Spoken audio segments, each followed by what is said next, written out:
അടി തുടങ്ങിയെന്നാ തോന്നണേ. കുറെ കാലായി ഒരു അടി നേരിട്ട് കണ്ടിട്ട്. അർജുൻ കം. ലൈവില് തൊപ്പിന്നലെ ഇന്നൊന്നടി വെല്ലുവിളിച്ചു. ഒച്ചേമ്പോൾ ഉണ്ടാക്കാണ്ട് പോടാ ഇറങ്ങി. ആ വെല്ലുവിളി സ്വീകരിക്കാനേ ഞാൻ തയ്യാറാം നായിന്റെ മോനെ. നിനക്കറിയണോ കൂമ്പ് ഞാൻ കിടക്കും. താൻ കലക്കോ? പിന്നെ ഫൈറ്റ് എടുക്കണം. എന്താ ചെയ്യേണ്ടത്? ഒരു വെന്യു വെച്ചിട്ട് ഒരു മാച്ചോ എല്ലാണ്ട് അടിയായി കഴിഞ്ഞാൽ വേറെ കുറെ പ്രശ്നങ്ങൾ വരും. മനസ്സിലാവും? തമാശ കളയേട്ടാ. ചേട്ടനത് അടി വെച്ചു കൊടുത്ത അവൻ ബാക്കി ഉണ്ടാവും. അവൻ വെള്ളത്തിന്റെ പുറത്ത് എന്തെങ്കിലും പറഞ്ഞെന്ന് വിചാരിച്ച് ചേട്ടനത് കാര്യമായിട്ടെടുത്തോ. ഒരു ബോക്സിംഗ് മാച്ചോ ഷാജൻ ചാക്കന്റെ ആഗ്രഹം നമുക്ക് തീർത്തു കൊടുക്കാം.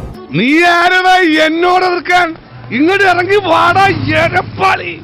തന്തക്ക് പിറന്നവനാണെങ്കിൽ ഇറങ്ങി വാടാ. കേരളത്തിലെ എവിടെ വേണമെങ്കിലും വെച്ച് കളം വരച്ചട നായിന്റെ മോനെ. ആ കളത്ത് ഞാൻ എത്തും. എന്റെ കണ്ണൊക്കെ വേറിട്ടുണ്ടല്ലോ. ആദ്യച്ചേട്ടന്റെ തൊണ്ട ഇടുന്നുണ്ട്. ഈ പബ്ലിക് പ്ലാറ്റ്ഫോമിലാണ് നായിന്റെ മോനെ ഞാൻ എന്നെ വെല്ലുവിളിക്കണേ. ആവേശം കൊണ്ട് ഓരോന്ന് വിളിച്ചു പറഞ്ഞ് തടിയേടാക്കണ്ട. പണിയെടുക്കാതെ ജീവിക്കാൻ നോക്ക്. അതായത് ഞാൻ ഒരു ഫൈറ്റിന് നിൽക്കുവാണെങ്കിൽ ഇയാളായിട്ട് ഇങ്ങനെ നിൽക്കേണ്ടി വരും അല്ല. അപ്പൊ ഞാൻ എനിക്ക് ഇന്റെ താറിന്റെ നീളക്കണക്കെ ഞാനങ്ങോട്ട് കാണിച്ചു തരടാ. പറ്റുന്ന പോലെ പണിയെടുത്താ പോരെ അങ്കിള്. ഒന്നും കൂടെ ഞാൻ വെല്ലുവിളിക്കണേ. നേരിക്ക് നേരെ ഒറ്റ തന്തൊക്കെ പറഞ്ഞ മോനാണെങ്കിൽ നേരിക്ക് നേരെ മുട്ടാൻ വാട മോനെ. അമ്മാവൻ കാര്യമായിട്ട് ചെറിയുന്നുണ്ടല്ലോ. അമ്മാവൻ ചൊറിഞ്ഞൊറിഞ്ഞ് തല്ലു വെച്ച് കൂട്ടുന്നു.